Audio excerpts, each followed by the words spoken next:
오늘 말씀은 시편 37편 12절에서 26절까지의 말씀입니다. 우리 한 절씩 읽으시고 마지막 절은 함께 읽도록 하겠습니다. 악인이 의인을 모해하며 그를 보고 이를 갈지라도 주님은 오히려 악인을 비웃을 것이니 악인의 끝날이 다가옴을 이미 아시기 때문이다. 악인들은 칼을 뽑아 치켜들고 또 활을 당겨서 비천하고 가난한 사람들을 쓰러뜨리며 자기 길을 똑바로 걷는 사람을 죽이려고 하지만 그 칼에 오히려 자기 가슴만 뚫릴 것이니 그 활도 꺾이고야 말 것이다. 의인의 하찮은 소유가 악인의 많은 재산보다 나으니 악인의 팔은 부러지지만 의인은 주님께서 붙들어 주신다. 흠없는 사람의 나날은 주님께서 보살펴 주시니 그 유산은 대대로 이어지고 재난을 당할 때에도 부끄러움을 당하지 않고 기근이 들 때에도 굶주리지 않는다. 그러나 악인들은 패망할 것이니 주님의 원수들은 기름진 풀밭이 시들어 불타듯이 불타 없어질 것이니 연기처럼 사라질 것이다. 악인은 빌리기만 하고 갚지 않으나 의인은 은혜를 베풀고 거저준다. 주님께서 베푸시는 복을 받은 사람은 땅을 차지하게 되지만 주님의 저주를 받은 자들은 땅에서 끊어질 것이다. 우리가 걷는 길이 주님께서 기뻐하시는 길이면 우리의 발걸음을 주님께서 지켜주시고 어쩌다 비틀거려도 주님께서 우리의 손을 잡아주시니 넘어지지 않는다. 나는 젊어서나 늙어서나 의인이 버림받는 것과 그의 자손이 구걸하는 것을 보지 못하였다. 함께 읽겠습니다. 그런 사람은 언제나 은혜를 베풀고 꾸어주면서 살아가니 그의 자손은 큰 복을 받는다. 아멘. 지난 시편 37편 1절에서 11절까지의 말씀과 또 오늘 읽은 그 말씀의 그 특정 이슈는요, 바로 이 땅에서 삶을 유지할 수 있는 재료, 바로 이 소유에 관련된 것입니다. 그런데 이상하게도 하나님을 믿는 자가 이 소유에 대해서 이 땅을 살아가는 우리에게 풍성해지는 것이 아니라 오히려 악인들이 번성하는, 악인들이 이 땅의 복을 누리는 일들을 보며 불평하거나 투기하지 말라라고 하는 그런 서론적인 훈계로 지난주 토요일에 마무리되었습니다. 12절부터 오늘 이 본문은 그런 악인들의 결말, 그리고 그들이 갑자기 멸망하고 갑작스럽게 의인은 그 땅의 복을 누리게 되는 그 광경을 다윗을 통해서 우리에게 보여주고 있습니다. 흥하는 그 악인들을 가만히 내버려 두시는 그 하나님을 볼 때에 우리는 어떤 그런 마음이 듭니까? 참 신앙적인 그런 회의감이 들 거라 생각이 듭니다. 믿음으로 사는 우리의 삶에 의심이 들기도 합니다. 더 나아가서 거기에 악인들의 공격을 받는 그런 의인의 모습들, 그리고 내가 보호를 받지 못한다고 느끼는 것들, 그리고 하나님은 이 일에 대해서 과연 무엇을 하고 계시는가, 그렇게 느낀다면 참 우리는 얼마나 답답하고 불안해할까요? 그런데 다윗은 그런 하나님의 백성들에게 위로하고자, 그리고 오늘 말씀을 통해서 인생의 선배로서 우리에게 조언하고 우리 하나님이 어떤 하나님인지 소개하고 있으며 또 그 하나님이 우리의 삶에 어떻게 개입하시는지 분명히 똑똑히 보고 알라라고 그렇게 우리에게 도전하는 것이죠. 그리고 왜 악인들의 그런 모습을 보면서 불평하지 말라, 그들의 형통함에 분노하지 말고 선을 행하라 라고 했는지를 오늘 본문을 통해서 또 풀어나가고 있는 것입니다. 먼저 다윗이 바라본 그 하나님의 모습, 그 하나님은 어떤 하나님일까요? 그것은 바로 첫 번째로 악인을 비웃으시는 하나님인 것입니다. 그들의 공격이나 행동, 그 악인들의 공격하는 위협이 전혀 위협으로 느껴지지 않는, 그리고 그 악인들에게 결코 상대가 되지 않으실 만큼 여유가 굉장히 크신 그 하나님의 모습을 우리에게 보여주고 있는 것이죠. 성도님도 혹시 바둑 잘 아십니까? 저는 잘 모르는데요. 그 바둑에 관한 기사를 한번 읽은 적이 있습니다. 이 바둑에도 고수가 있는데 바둑은 바둑판과 바둑돌이 있지 않습니까? 근데 고수는 그 판과 그 돌만 보더라도, 위치가 어디에 놓였는지 보더라도 그 앞에 있는 수를 훤히 보인다는 겁니다. 다음에 그 바둑의 수가 어디로 놓게 되는지를 알게 된다는 것이죠. 그게 고수라는 겁니다. 그리고 반대로 하수가 바둑돌을 놓는데 그 특징이 있다고 합니다. 그 특징이 뭐냐면 바로 치중수만 둔다라고 하는 것이죠. 이 치중수가 뭐냐 하면 상대의 진영에 돌을 놔서 균형을 잃게 만드는 공격수를 바로 이 치중수다라고 그렇게 얘기합니다. 그러니까 하수는 이 집을 흔들고 공격하는 그런 수만 둔다라고 하는 것이죠. 그런데 반대로 고수는 그러한 수까지도 다 알고 있기 때문에 그가 흔드는 공격을 하더라도 전혀 흔들리지 않는다라고 하는 것입니다. 그래서 다윗이 바라본 하나님은 우리가 상상하지 못할 만큼 하나님께서 완전히 고단수이시다라고 하는 것을 우리에게 보여주는 것이죠. 수를 다 알고 계신다.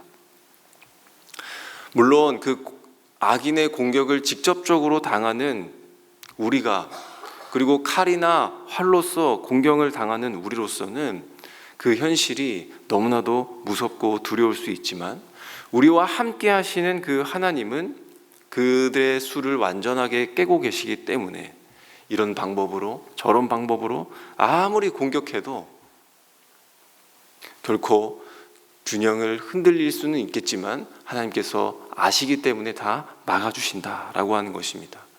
그리고 하나님은 그 바둑돌 하나 잃지 않으시고 지키시는 그 하나님의 수로서 싸우신다라고 하는 것을 우리에게 보여주고 있는 것이죠.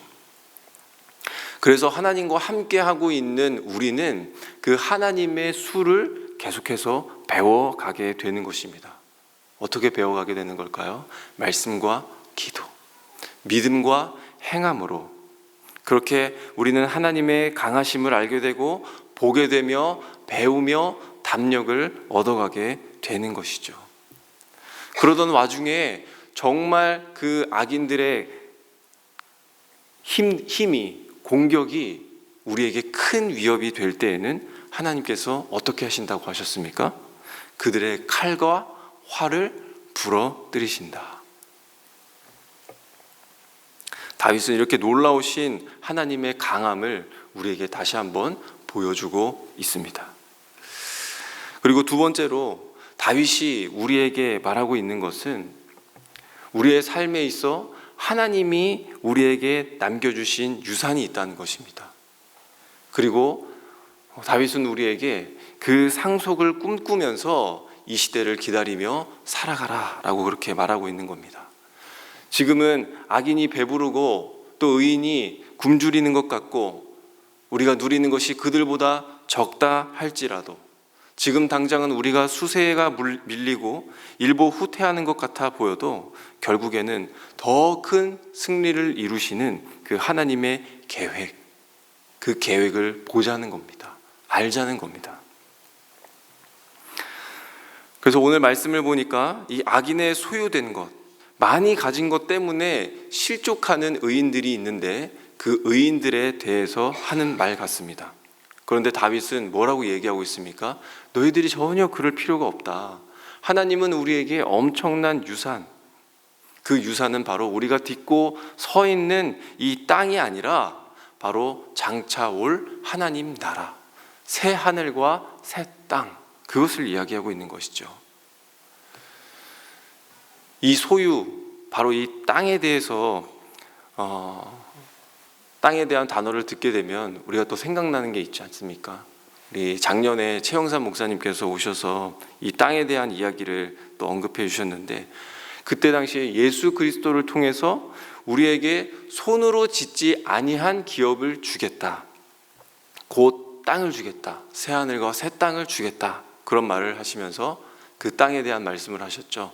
그 땅은 곧 쇠하지 않고 썩지 않고 뭡니까? 네, 더럽지 않는 그 땅을 우리에게 주셨다라고 하는 그 메시지를 저희가 기억하고 있습니다. 다윗도 그렇게 이야기하고 있는 겁니다. 우리가 어떤 사람인지 알라고 하는 것이죠. 우리는 그 하나님께서 마련해 주신 그 땅을 기업으로 받을 자라고 하는 것을 기억하라는 겁니다. 우리가 그 유산을 받는 상속자인 것을 기억하라고 하는 것입니다. 그렇기 때문에 우리는 하나님의 나라를 소유한 자들이기 때문에 비록 이 땅에서 가진 그 소유가 하찮다 할지라도 악인의 많은 재산보다 낫다. 하나님의 땅을 소유한 자들의 매일을 어떻게 하신다고 하셨습니까? 주님이 보살펴 주신다. 그 유산을 대대로 이어가게 만드신다. 그리고 우리가 재난을 당할 때에도 부끄러움을 당하지 않고 기근이 들 때에도 굶주리지 않는다. 그렇게 이야기하고 계시지 않습니까? 왜 그렇습니까? 우리가 그 소유를 받을 상속자이기 때문에. 하나님의 나라를 상속받을 그 상속자의 특혜가 바로 그렇다 하는 것입니다. 그래서 우리가 가진 것이 무엇인지, 우리는 무엇을 소유한 자들인지를 분명히 아는 것이 정말 중요하다는 것입니다. 하나님이 말씀하시는 그 땅, 하나님 나라를 소유한 자, 그 자는 작은 것을 가지고도 넉넉하게 승리할 줄 아는 사람이라는 것입니다. 우리가 그 고단수의 하나님의 자녀답게 고수의 모습으로 살아가는 사람들의 모습이라는 것입니다. 악인들은 많이 가지면 가질수록 이길 수 있다라고 하는 생각을 가지며 살아갑니다. 그것은 바로 하수의 생각이라고 하는 것이죠. 그리고 생각해보면 진짜 부자는 어떤 사람을 가지고 부자라고 이야기합니까? 앞으로 가져야 될 게 많은 자가 아니라 더 이상 안 가져도 되는 사람이 부자가 아닐까요? 나는 하나님의 유산, 새 하늘과 새 땅을 이미 상속받은 자이다.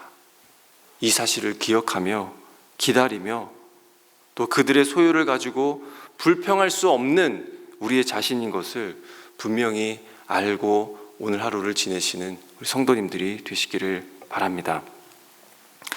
그리고 마지막으로 하나님은 무엇입니까? 의인과 악인에 대해서 그 결말을 분명하게 해놓으셨다라고 하는 것입니다. 오늘 이 악인에 대한 이야기들을 종합해 보자면 어떻게 되어 있습니까? 그들의 앞으로의 결말은 끊긴다, 넘어진다, 패망한다, 불타듯이 없어진다, 연기처럼 사라질 것이다 라고 그렇게 이야기하고 있습니다. 우리 의인은 하나님 나라라고 하는 영원한 것을 향해 가고 있지만 악인은 소멸할 것을 가지고 나아간다라고 하는 것입니다. 비록 현재를 살아가는 그 우리가 악인보다 적을 수밖에 없는 이 못마땅한 현실을 마주하곤 합니다. 그런데 어쩌면 이 일들은 너무나도 당연한 일입니다. 왜냐하면 우리는 알게 모르게 그들에게 착취당하고 빼앗겨서 그런 것이죠. 그런데 다윗은 그럼에도 불구하고 우리에 대한 기쁨, 그 기쁨에 대해서 말하고 있습니다. 23절에 그 말씀에 보시게 되면 뭐라고 되어 있습니까? 우리가 걷는 길이 주님께서 기뻐하시는 길이면 이라고 나와 있습니다. 생각해 보시면 우리가 그냥 걸어가고 있는데 주님께서 우리에게 있어 기뻐하실 일이 뭐가 있겠습니까? 무슨 일로 기뻐하시겠습니까? 저는 생각해 보니까 그 길이 걷는 우리를 보며 하나님께서 기뻐하시는 일이 무엇이 있을까 생각해 보니 그 길을 우리가 하나님과 함께 걸을 때에 하나님께서 기뻐하시겠구나 라는 것입니다. 무슨 말입니까? 우리는 하나님이 주시는 뭔가를 가지고 기뻐하는 사람이 아니라는 것입니다. 우리는 아무것도 없어도 하나님을 기뻐할 줄 아는 것, 하나님 자체를 기뻐하는 사람들, 하나님과 함께 그 길을 걸어갈 때에 하나님도 기뻐하신다라는 사실입니다. 그것이 무엇입니까? 바로 예배입니다. 신앙입니다. 우리는 자꾸만 내 삶에 베풀어 주신 그 내용을 가지고 하나님께 집중하며 기뻐하는 삶으로 살아간다면 결코 하나님 자체로서 우리는 기뻐할 수 있는 그런 삶을 살 수가 없습니다. 하나님 자체를 즐거워하는 그 예배를 우리는 드릴 수 없게 됩니다. 그러나 주와 함께 그 길을 걷는 자는 여호와께서도 그것을 기뻐하신다. 그리고 여호와께서도 기뻐하시는 그 길로 걸어가는 자는 또 어떻게 된다고 이야기하고 있습니까? 그 이하의 절에 보시면 우리의 발걸음을 지켜주신다. 왜냐? 같이 동행하고 있기 때문에. 또 우리가 어쩌다 비틀거려도, 그리고 악인들이 우리에게 그 치중수를 둔다 하더라도 넘어지지 않는다. 하나님이 붙들어 주시기 때문에. 다윗은 정말 많은 자기의 경험을 바탕으로 우리에게 분명하신 하나님의 태도에 대해서 이야기하고 있는 것이죠.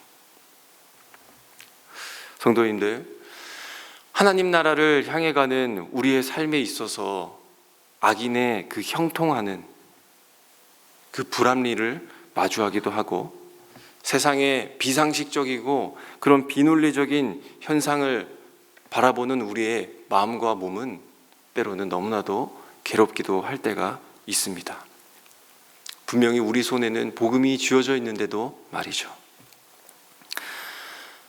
그러나 그런 나약한 우리에게 다윗이 말하고 있습니다.